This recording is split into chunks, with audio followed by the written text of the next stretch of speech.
Bonjour, bonjour les petits et les grands. Aujourd'hui, numéro exceptionnel de 101%, puisque Benoît, il est grippé. Il sera donc remplacé par le fameux duo des chaussettes qui parlent. Ouais! Au programme aujourd'hui, un reportage sur Kenji Kawai, Temps perdu, et puis rétro et magique. Mais tout de suite, les news de Pierre-Alexandre. Et Pierre-Alexandre, c'est pas un Pierre affreux.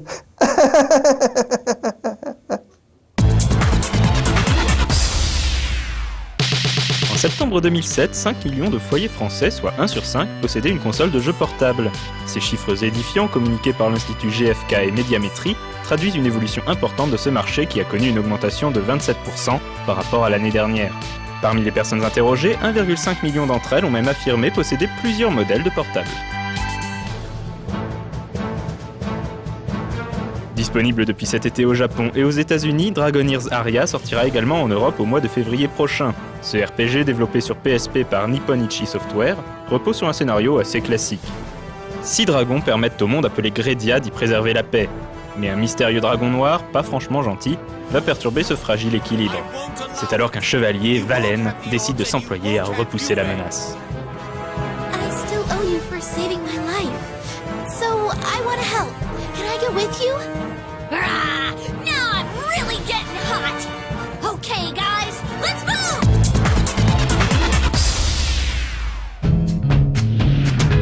Édité par Gamecock, Mushroom Man est un jeu d'action qui sortira chez nous sur Wii et DS à la fin de l'année 2008. Encore plutôt obscur, ce titre devrait proposer aux joueurs de prendre part à des batailles ayant pour acteurs principaux des champignons. Le gameplay demeure quant à lui assez flou, même si on devine déjà un effort des développeurs pour permettre l'utilisation des capacités spéciales de chacune des consoles de Nintendo.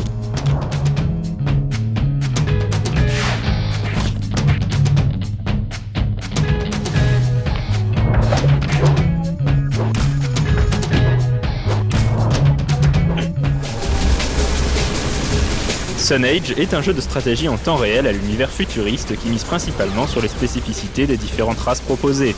Les humains, les Raakzon et les Sentinelles possèdent donc des unités, armes et autres bâtiments propres à chacune d'entre elles. 24 cartes sont prévues en solo, mais le jeu comportera évidemment un mode multijoueur, indispensable pour tout soft sur PC. Développé par les Autrichiens de Vertex 4, le titre devrait sortir en France ce mois-ci.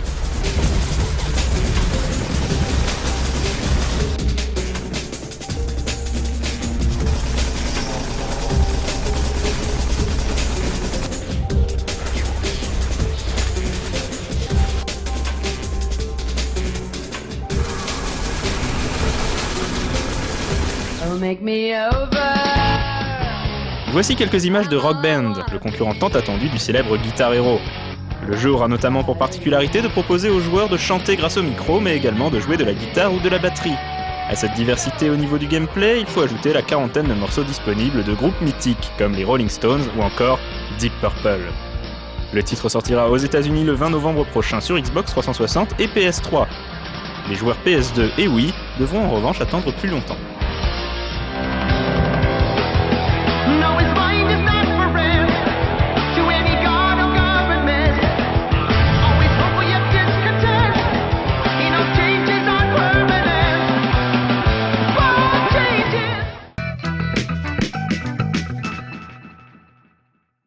Et dis-moi, on est kawaii nous aussi? Oui, on est kawaii, mais on sent les pieds.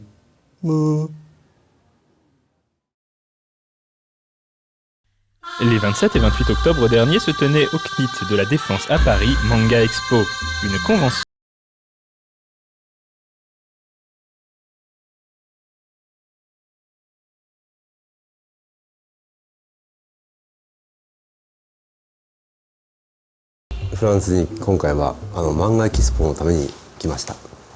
Kawaii Kenji est le compositeur fétiche de Oshii Mamoru, le réalisateur de Ghost in the Shell et Avalon.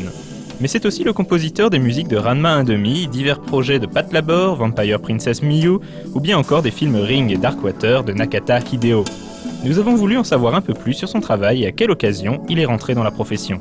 きっかけは、今から20年前に押井監督の実写映画「赤いメガネ」という作品をやらせていただいてからアニメーションの仕事が来るようになりました。Monsieur Kawai travaille depuis une vingtaine d'années dans la composition de bandes originales, et il a été un témoin privilégié des changements qui sont intervenus dans cette industrie ces dernières années. なんて言うんでしょう、機械的に、つまり技術的にレコーダーが変わったりとかそういうのはありますけども、作り方自体は変わんないですね。コンピューターを使ったりとかそういうことはありますけども、そんなに変わんないです。僕は基本的にそのコンピューターで作ってます。ただその生楽器の良さっていうのは当然ありますので、例えばストリングスですとかブラスですとかそういうものを録音したりもいたします。ですからそのなんていうかな、両方、使ってますね。それは作品によっても使う楽器が違うので、ケースバイケースっていうか。Kawai Kenji est un compositeur touche-à-tout qui travaille aussi bien pour le cinéma ou la télévision, que ce soit en prise de vue réelle et en animation, ou encore pour le jeu vidéo. そうですね、映画とテレビシリーズの場合若干違うんですけども、基本的にはその監督やあと、アニメーションだったら音響監督と打ち合わせして、で細かい打ち合わせをした後に音楽を作り始めます。で一回作って監督に聞いてもらって、もし直すようだったら少し修正したりとか、ディテールを詰めていくというか、そういう作業はいたします。アニメと実写の違いはほとんどないと思ってます。でビデオゲームの場合はそのループしなければいけないんですね、曲を。だからループポイントを必ず作んなきゃいけないということで、行きっぱなしで終わっちゃうわけいかないんですよ。だからそういう難しさはありますね。Tout au long de sa carrière prolifique, il a travaillé sur des dizaines d'œuvres différentes. On peut légitimement se demander si certaines de ses compositions lui tiennent particulièrement à cœur. 実はすごくあるんです。好きな曲自分でこれはうまくいったって自分だけですけどね、周りはどうか分かんないですけど、自分で聴いてる仕事はあります。例えばよく皆さんも知ってる「ゴースト・イン・ザ・シェル」とかはとても満足してますし、あと「風神物語」というアニメーションがあるんですが、それの中の音楽は自分では気に入ってます。Sa musique se caractérise par des sonorités proches du easy listening, invitant à la contemplation et à la relaxation. Ses compositions peuvent tirer leurs racines à la fois de sources japonaises avec l'utilisation de taiko et autres éléments traditionnels japonais, ou encore dans des inspirations qui nous semblent plus familières. 作曲家で言えばやっぱり一番好きなのはバート・バカラックですね。が一番好きで、その人の影響が一番大きいです。それとあとフランスの昔のシャンソンとかそれが好きで、多分自分の、一番大元になってるのは、これシャンソンではないんですけども、ムーラン・ルージュ、曲をね、僕はちっちゃい頃病気だったんですよ。でその自分の枕元にテープレコーダーを置いてあって、そのテープレコーダーにムーラン・ルージュが入ってるんですよ。それを何百回何千回と聞きました。Sa présence à Manga Expo est le témoin d'un intérêt du public pour le dessin animé japonais qui ne se tarit pas. それはとても嬉しいことだと思います。アニメはやっぱり日本ではなんて言うんでしょう、低く評価されてるんですよ。つまり子供の見るものだと言って。でもそれがそうじゃないものだっていうことで、今日本の新しい文化としてその海外に出ていく、これはとってもいいことだと思いますね。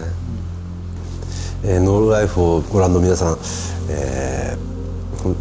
見ていただいてありがとうございました。これからもよろしくお願いいたします。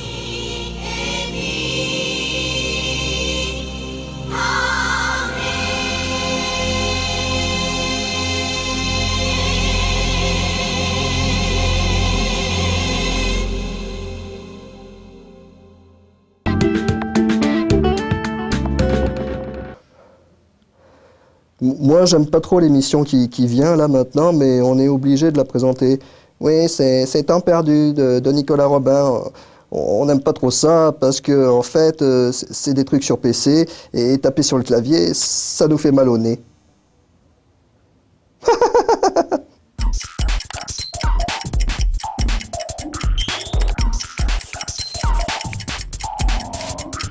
Bonjour, bientôt Noël et vous aimeriez trop vous acheter une deuxième paire de chaussettes, mais vous ne savez pas quoi faire durant vos heures supplémentaires.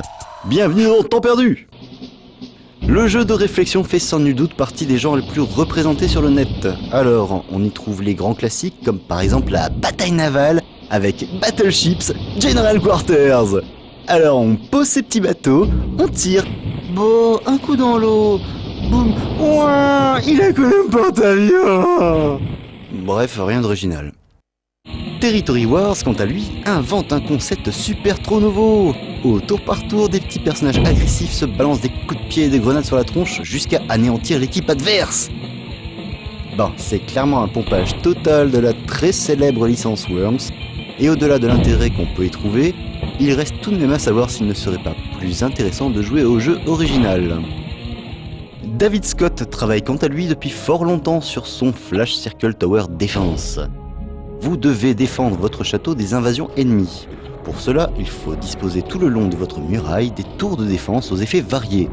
Certaines pourront attaquer les monstres au sol et d'autres s'occuperont des bestioles aériennes. Chaque cible abattue rapporte de l'argent, qui servira à acheter d'autres tours ou à améliorer celles que vous possédez déjà.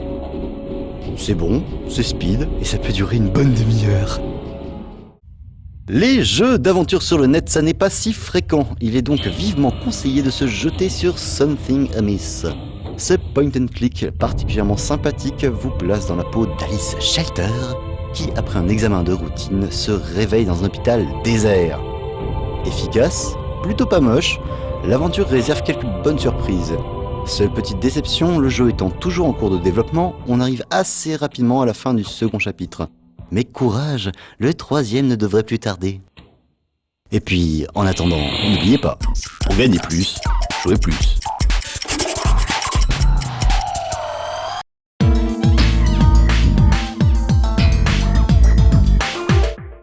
Ah oui, maintenant c'est tout le respect hein, quand même. Oui, parce que le rétro est magique, c'est Discworld. Discworld, c'est un jeu basé sur l'univers complètement loufoque de Terry Pratchett. Oui, et puis nous on adore, hein, et on vous conseille de les lire, hein, tous les livres de Terry Pratchett, la 8e couleur, la 8e film, plein de trucs avec 8 dedans, c'est bien, oh oui, c'est bien.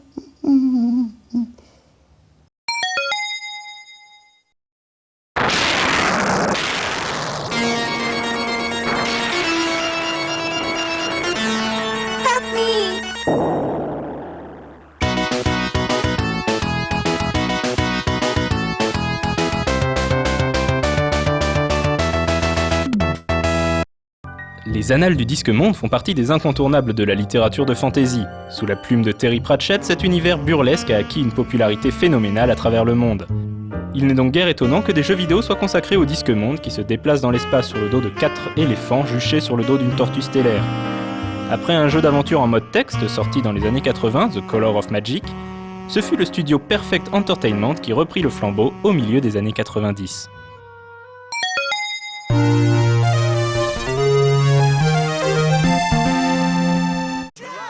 Discworld, premier du nom, s'inspire grandement d'un des romans de la saga, intitulé Ogé en français. Comme dans le livre, l'invocation d'un terrible dragon par une sinistre confrérie menace la cité d'Ankh-Morpork, métropole médiévale plus crasseuse que nature. À la différence que dans le jeu, c'est le mage Rincevent, diplômé d'incompétences magiques, qui va devoir se charger de vaincre cette menace. Tous aux abris. Discworld est un point and click classique contrôlé à la souris. La petite originalité vient du fait que Rincevent lui-même ne peut transporter qu'un objet sur lui en plus de sa bourse. Pas de mauvais esprit, je vous prie. L'inventaire proprement dit est assuré par le bagage, un coffre à pattes, un tantinet lunatique qui le suit partout. Le jeu se composait de 4 actes, culminant par l'affrontement avec le dragon. Mais avant d'y parvenir, Rincevent allait devoir suer sang et neurones, voyager à travers le Disque Monde et même dans le temps pour finalement devenir un vrai héros.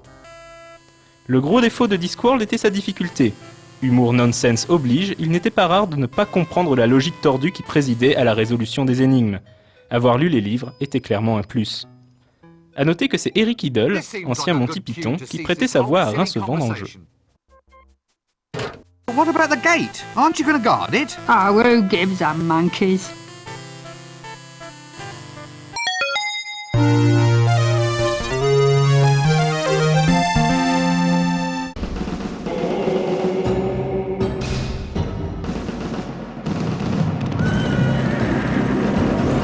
Discworld 2 reprend la recette du premier jeu tout en allégeant un peu la difficulté, heureusement.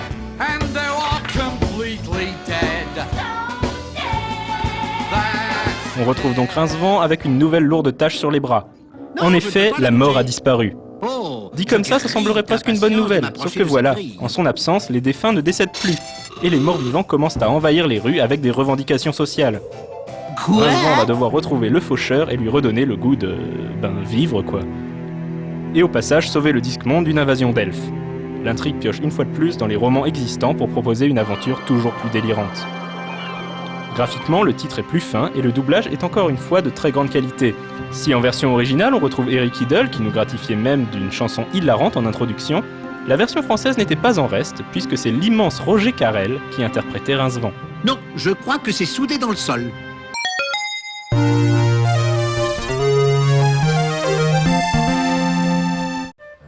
On change d'ambiance avec Discworld Noir, troisième volet de la série. On retrouve les rues malfamées d'Ankh-Morpork, mais cette fois-ci dans une atmosphère de film noir des années 50. Le joueur y incarnait Lewton, le premier détective privé du disque. Déprimé, alcoolique et cynique, comme tout bon privé qui se respecte, Lewton est recruté par la belle Carlotta pour retrouver un dénommé Mundy. Évidemment, Lewton ne tarde pas à comprendre qu'il a mis les pieds dans un complot bien plus sinistre, et qu'il pourrait bien y laisser sa peau dès l'introduction du jeu en fait. Beaucoup plus sérieux dans le ton que les deux jeux précédents, enfin tout est relatif, Discworld Noir bénéficiait d'un scénario très soigné et surtout totalement original, écrit en collaboration avec Terry Pratchett himself. Si la première moitié du jeu parodie joyeusement les grands classiques de Hammett et Chandler, que sont le Faucon Maltais ou le Grand Sommeil, la deuxième moitié singe le déroulement d'une partie du jeu de rôle sur table L'Appel de Cthulhu, à la phase de recherche en bibliothèque près. De même que Rincevent avait son bagage, Lewton possède également une capacité innovante, son carnet de notes. Il y garde en effet trace de tout ce qui concerne les suspects, événements et indices, qui peuvent ensuite être utilisés dans le jeu comme s'il s'agissait d'objets d'inventaire classiques. Un peu déroutant au début, mais plutôt malin. Malgré un doublage français qui manque un peu de nerfs, on retiendra aussi de Discworld Noir ses dialogues absolument homériques, à entrer au panthéon des meilleurs dialogues jamais écrits pour un jeu vidéo. J'ai l'impression qu'on va tous les deux être déçus.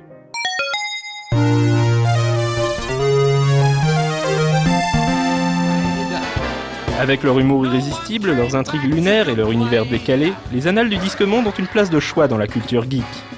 S'ils ne sont pas aussi incontournables que les romans, les jeux adaptés de la saga parviennent de manière plutôt efficace à rendre justice à leur modèle.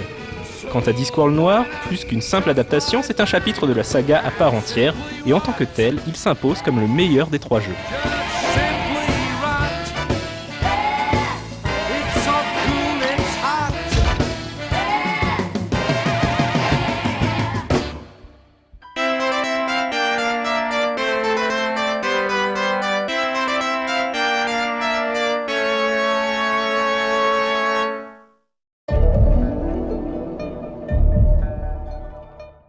Oh, il est déjà temps pour nous de vous quitter.